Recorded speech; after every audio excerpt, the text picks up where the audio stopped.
Duncan drops a clanger.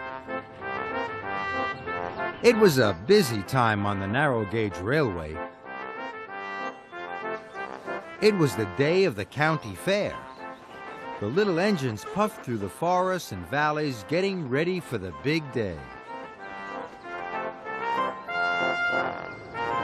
Rusty was taking freight cars full of flowers.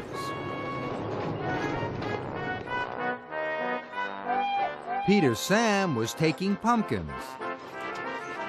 And Duncan had a very special job to do. He had to collect the big bell from the clock tower to be polished. On the way, Duncan puffed along an old and bumpy track. It was his favorite part of the railway. Each day, Duncan would rattle along the tracks. He enjoyed the sound his wheels made.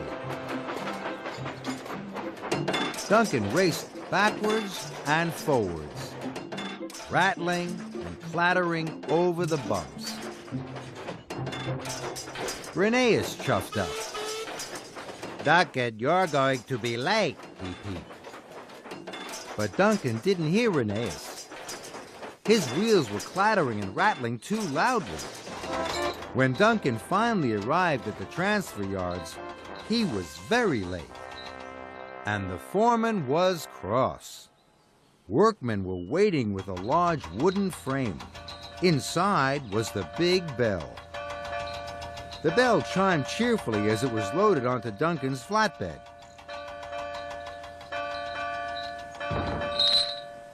"What a wonderful sound," peeped Duncan.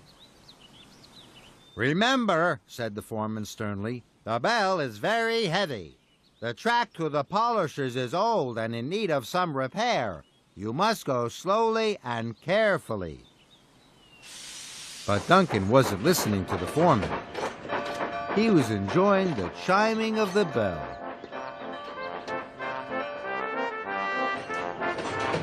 Duncan chuffed along the track to the polishers. As he puffed through the mountains, his wheels started to clatter, and the bell started to chime. Duncan went faster. The bell chimed louder.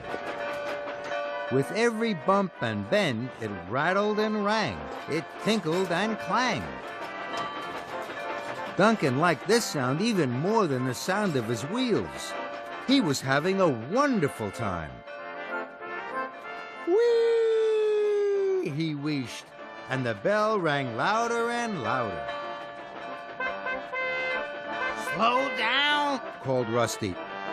But Duncan didn't hear. "Hooray!" Duncan hooted. "Take care!" chuffed Galloway.